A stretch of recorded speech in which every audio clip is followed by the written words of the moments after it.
with great ease between two domesticated species, cats and dogs. There are many people who also achieve this with horses and with birds, and a few who experience it with completely wild species. I will write about all of these in this book, but what I am writing about here is not just the fact that we have achieved this miracle, and that we are both astonished and delighted by our success, but that we are as reluctant to give it up at the end as we are when the same circumstances force us to depart from our loved humans.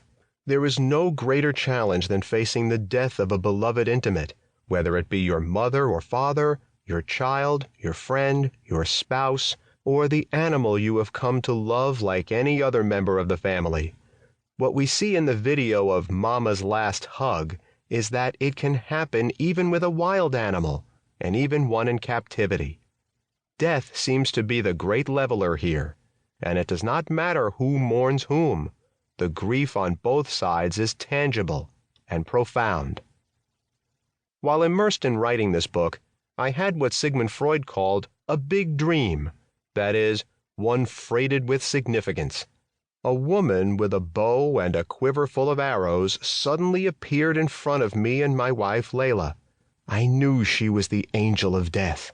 She offered me another life, a different life, this life only longer, if I would allow her to shoot me in the heart with an arrow.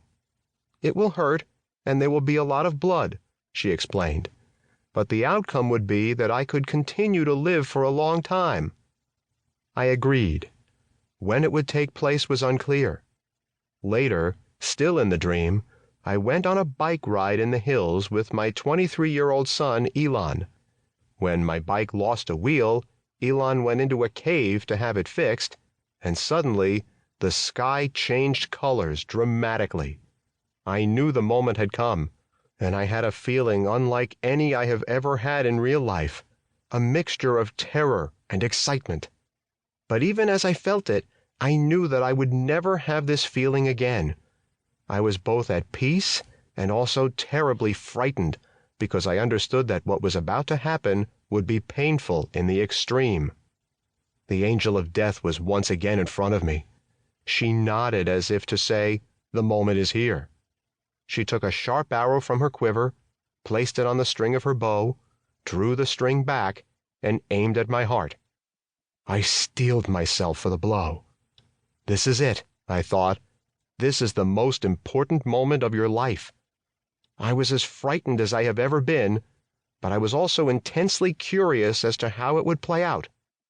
Suddenly, I woke up. My heart was beating fast. I was still caught up in the dream.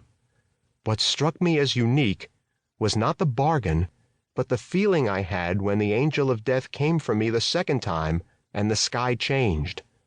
That was like no feeling I have ever actually experienced in real life. It was a dream feeling that I cannot describe.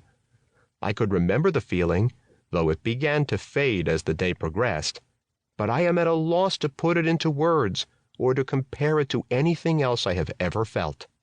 What moved me most forcibly was when the sky suddenly changed, becoming very dark, and then light again. It was as if something important was about to happen to the world, and then I knew it was just me. There was no change in the world, only in my own fate. When the angel appeared in front of me for the final time, I was frightened, but also in a kind of ecstasy. Death is not the end, I thought, without actually thinking it in so many words. I was intensely curious and deeply disappointed when I suddenly awoke. Nobody woke me, I just woke up, perhaps out of fear of the coming arrow, that now I would never know what might have happened, even if it was only a dream. Would the blow hurt? But would I survive and know that now I would live for another 20 or 30 years? It is not insignificant that I dreamed this while writing a book about death, and in particular, the approaching death of our beloved dog Benji, who is now living with Elan in Berlin and is nearing his 14th birthday. I would love to make a bargain with the angel of death for Benji, and while she is there, why not for me as well, as I begin to see the outlines of 80 in front of me. What could be more human than to wish for more?